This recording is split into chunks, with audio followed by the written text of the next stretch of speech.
Assalamualaikum warahmatullahi wabarakatuh.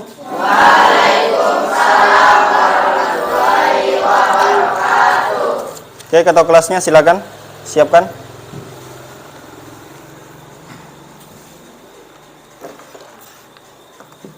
Sa'id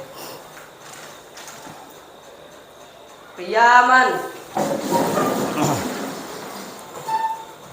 Doa Bismillahirrahmanirrahim. Raditu billahi rabba wa bil islami dina wa bi Muhammadin nabiyya wa rasula. Rabbi zidni warzuqni fahman. Amin. Oke, terima kasih Raffi, silakan duduk. Lulusan Oke. Bismillahirrahmanirrahim. Assalamualaikum warahmatullahi wabarakatuh. Waalaikumsalam warahmatullahi wabarakatuh. Bagaimana kabar hari ini? Alhamdulillah, luar biasa. Allahu Akbar. Oke, berarti semangat ya. Neo kayaknya semangat. Sudah makan Neo? Berapa piring? Alhamdulillah, piringnya dimakan bukan makanannya. Oke, anak-anakku sekalian, alhamdulillah kita sudah sampai di materi nanti bab 4. Nanti ada yang sudah terbayang di bab 4 apa pelajarannya? Oke, belum ada ya. Nah, oke, nanti kita lihat apa yang kita pelajari. Sebelum kita masuk di pembelajaran, mari kita bersama-sama membaca Quran Surah Al-Baqarah ayat 42 dan 43. Oke. Kita bersama-sama. Bismillahirrahmanirrahim. Wala talbisul haqqa bil batili wa taktumul haqqa wa antum ta'lamun. Wa aqimus salata wa atuz zakah. Oke, luar biasa, alhamdulillah. Oke, dan aku sekalian yang tidak hadir kelas 8 ini siapa? Bilal Fikri. Kenapa? Bilal Fikri, terus Nadira Ali Fahmiyah. Oke. Sebelum kita masuk materi, coba kalian mengamati gambar di atas ini. Oke, siapa yang bisa? Gambar pertama lagi ngapain? Oke, coba Zaki. Gambar pertama. orang sedang melakukan sholat berjamaah. Oke, orang yang sudah melaksanakan sholat berjamaah. Karena kenapa? Kalau orang yang melaksanakan sholat berjamaah lebih daripada satu orang, berarti dia sudah melaksanakan sholat berjamaah. Oke, yang kedua, perempuan. Ada yang bisa?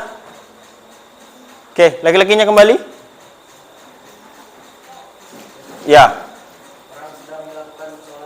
Lakukan sholat sendiri. Berarti tidak melaksanakan berjamaah. Oke.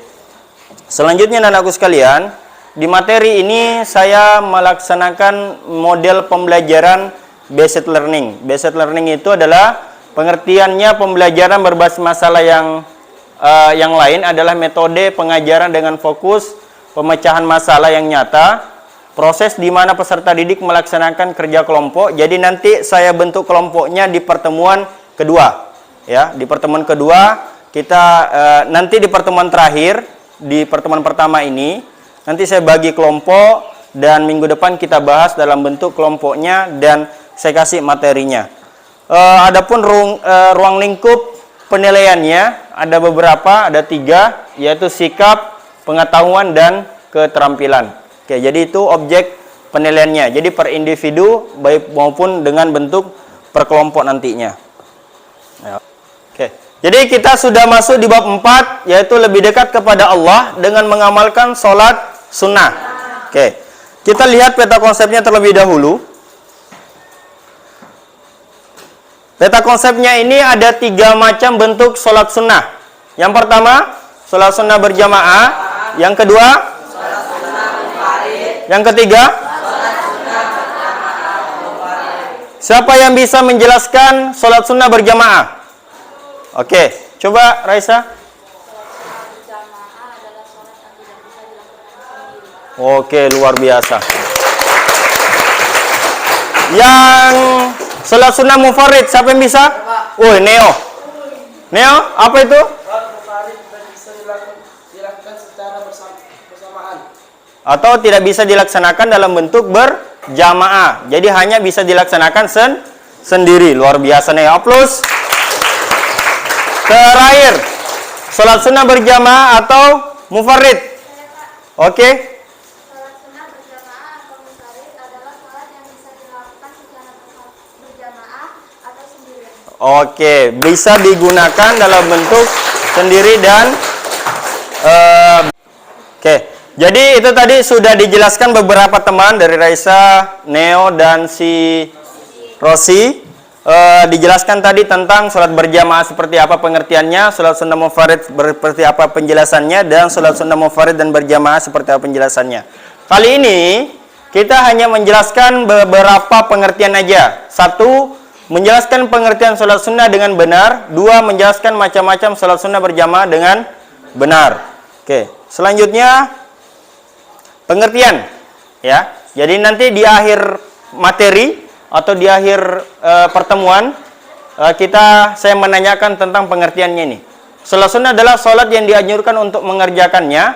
Orang yang melaksanakan sholat sunnah mendapatkan pahala dan keutamaan dari Allah. Namun jika seseorang tidak melaksanakannya sholat sunnah, dia tidak berdosa.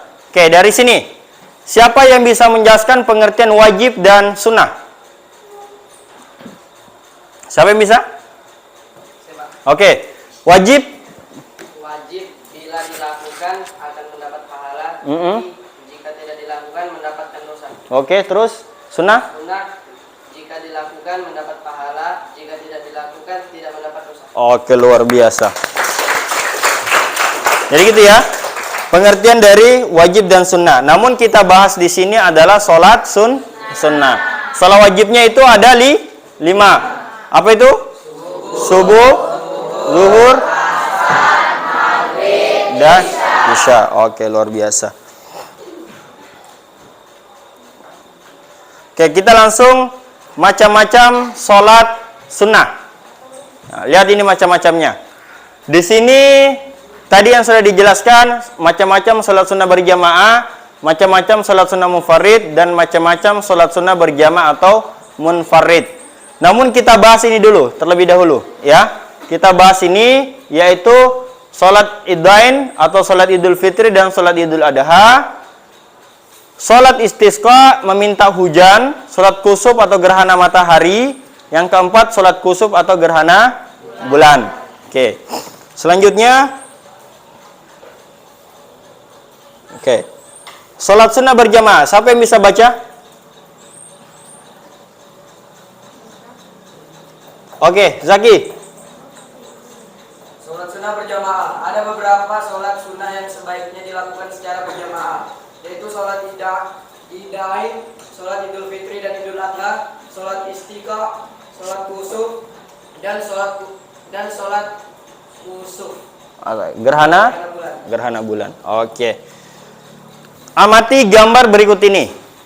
Ini melaksanakan sholat Id. Dari mana tahu? Mana? Iya, maksudnya ini sholat Idul Fitri. Oke, ketentuannya sudah di sini.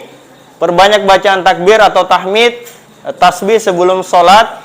Sholat dimulai dengan menyerukan as-sholatu jami'ah Idul Fitri rakaataini lillahi ta'ala. Terus itu membaca niat sholat Id.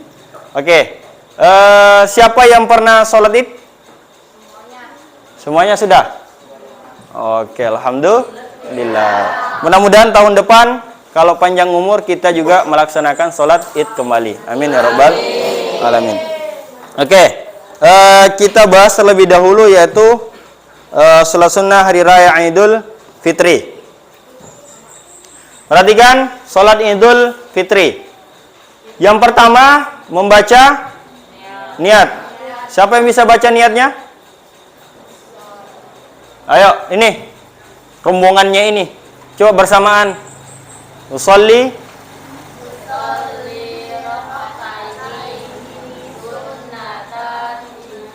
fitri makmuman lillahi ta'ala. Ya. Kenapa ada dalam kurung di sini? Ketika kalian menjadi makmum, kalian membaca dengan makmum. Namun ketika menjadi imam, yaitu imam. Oke.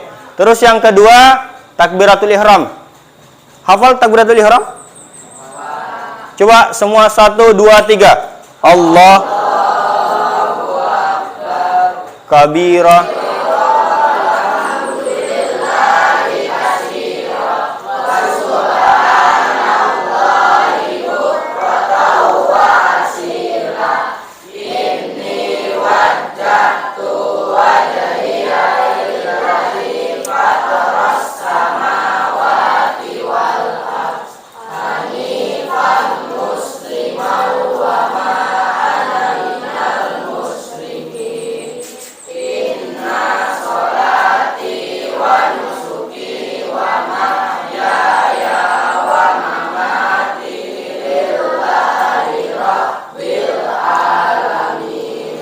La syarika lahu wa bidzalika umirtu wa ana minal muslimin. Oke, jadi luar biasa, berarti sudah bisa membaca dengan takbiratul ihram. Oke, setelah takbiratul ihram, kita disunnahkan membaca takbir pertama itu sebanyak berapa? 7 kali. Apa yang dibaca?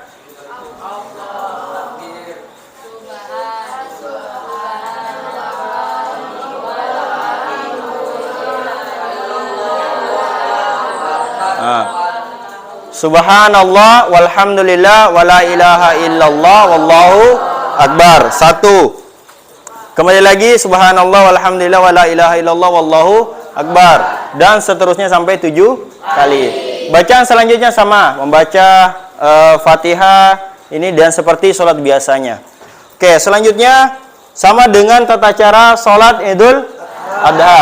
Sholat Idul Adha itu dilaksanakan pada tanggal apa? 10 apa? 10 Zulhijjah. Kalau Idul Fitri pada tanggal Arya 1 dilupa lagi. 1 Syawal. Oke. Selanjutnya meminta hujan. Ada yang bisa, kenapa ada sholat meminta hujan? Hah? Supaya mandi? Oh, supaya banyak air. Apa lagi? Karena kenapa? Apa penyebabnya? Kemarau. Betul, kemarau. Kalau kemarau panjang di Kalimantan, ya? Nah, makanya kita disunahkan untuk melaksanakan sholat meminta hujan atau sholat istisqa. Oke. Jadi itu beberapa pengertian tentang sholat sunnah berjamaah. Ini ada LKPD. Apa itu LKPD? Lembar kerja peserta didik. Apa itu LKPD? Lembar kerja peserta didik. Oke. Ini saya bagikan satu persatu. Tolong dibantu Neo. Dibagikan.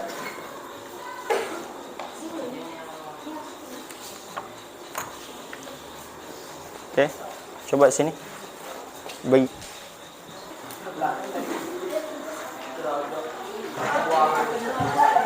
Oke, jadi sudah dapat LKPD-nya semua? Sudah. Oke, di LKPD-nya ada? Oke, di LKPD-nya pinjam dulu. Di LKPD-nya di situ ada nama, ada kelas. Ya, silakan ditulis kelas berapa, namanya siapa. 1. Sholat sunnah yang dilakukan secara sendiri, jawabannya apa? Ya. Terus yang kedua, sholat yang dilakukan pada 1 Syawal itu sholat sunnah apa? Terus yang ketiga, sholat yang bisa secara berjamaah, bisa secara mufarid itu sholat apa? Terus keempat, dalam 1 rakaat membaca 2 kali Al-Fatihah dan 2 kali ruku itu apa? Jadi di situ dijelaskan. Akan dikerjakan LKPD-nya. Dilihat jawabannya yang sudah tertera di bawah. Ya, tinggal dipasangkan. Sholat sunnah adalah sholat yang dianjurkan untuk mengerjakannya. Orang yang melaksanakan sholat sunnah mendapatkan pahala dan keutamaan dari Allah Subhanahu wa Ta'ala. Namun, jika seseorang tidak melaksanakan sholat sunnah, dia tidak berdosa.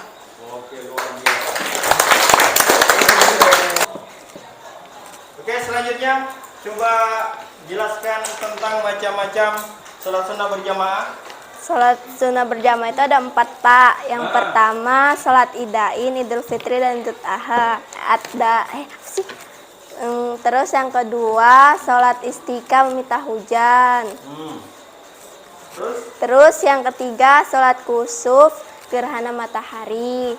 Terus yang keempat, sholat khusuf, gerhana bulan. Oke, luar biasa. Oke, anak-anakku sekalian, alhamdulillah sudah kita selesaikan tentang beberapa pengertian sholat sunnah berjamaah. Refleks dulu. Tepuk semangat. Allahu Akbar. Oke. Anak-anakku sekalian, sebelum kita tutup pertemuan ini atau materi ini, kita bernyanyi dengan lirik di bawah ini. Lirik lagunya Sepohon Kayu. Siapa yang ciptakan? Siapa yang tren dulu? Ustaz almarhum? Ya, Ustaz Jeffrey almarhum. Al-Bukhari. Oke, tidak apa-apa. Oke. Saya nyanyi dulu ya. Mohon maaf kalau suara saya jelek ya. Sepohon kayu, daunnya rimbun, lebat bunganya serta buahnya. Walaupun hidup 1000 tahun, bila tak sembahyang, apa gunanya? Walaupun hidup 1000 tahun, bila tak sembahyang, apa gunanya? Oke, ini 2 kali ya. Oke, bisa ya. 1, 2, 3. Sepohon kayu, daunnya rimbun, lebat bunganya serta buahnya. Walaupun hidup 1000 tahun, bila tak sembahyang, apa gunanya? Walaupun hidup 1000 tahun, bila tak sembahyang, apa gunanya? Plus dulu untuk kita semua. Oke, terima kasih anak-anakku sekalian karena sudah mengikuti pembelajaran saya dengan baik. Namun ini tugas per individu. 1, jelaskan pengertian sholat sunnah. Terus kedua, praktekkan salah satu sholat sunnah berjamaah dalam bentuk video, dikirim melalui WA grup PAI kelas 8 ya. Jadi dikirim. Oke. Selanjutnya, tadi sudah melakukan menyanyikan lagu Sepohon Kayu ya, Sepohon Kayu. Oke, anak-anakku sekalian, seperti saya sampaikan tadi di pertemuan awal, di materi awal, saya akan bagi kelompoknya. Ya, kelompoknya kelompok 1, kelompok 2, dan kelompok 3. Jadi minggu depan itu sesudah ada di situ nanti di mejanya bahwa ini kelompok 1, ini kelompok 2, dan ini kelompok 3 dan 4. Oke, membahas tentang apa di kelompok 1? Diperhatikan di sini. Oke, kelompok 1 ini K1, berarti dia kelompok 1 membahas tentang sholat Idul Fitri. Terus yang kedua sholat istisqa atau meminta hujan bahas. Terus ketiga sholat kusuf atau gerhana matahari dan sholat kusuf atau gerhana bulan. Dan insya Allah minggu depan juga kita akan bahas tentang sholat sunnah munfarid atau dilaksanakan dalam bentuk sendiri-sendiri. Oke, anak-anakku sekalian, karena sudah di penghujung materi di pertemuan pertama ini, kita akan membaca yang ada di layar. Oke. Kita baca bersama. 1, 2, 3. Bismillahirrahmanirrahim. Subhanakallahumma wa bihamdik asyhadu an la ilaha illa anta astaghfiruka wa atubu ilaik. Alhamdulillahirabbil alamin. Assalamualaikum warahmatullahi wabarakatuh.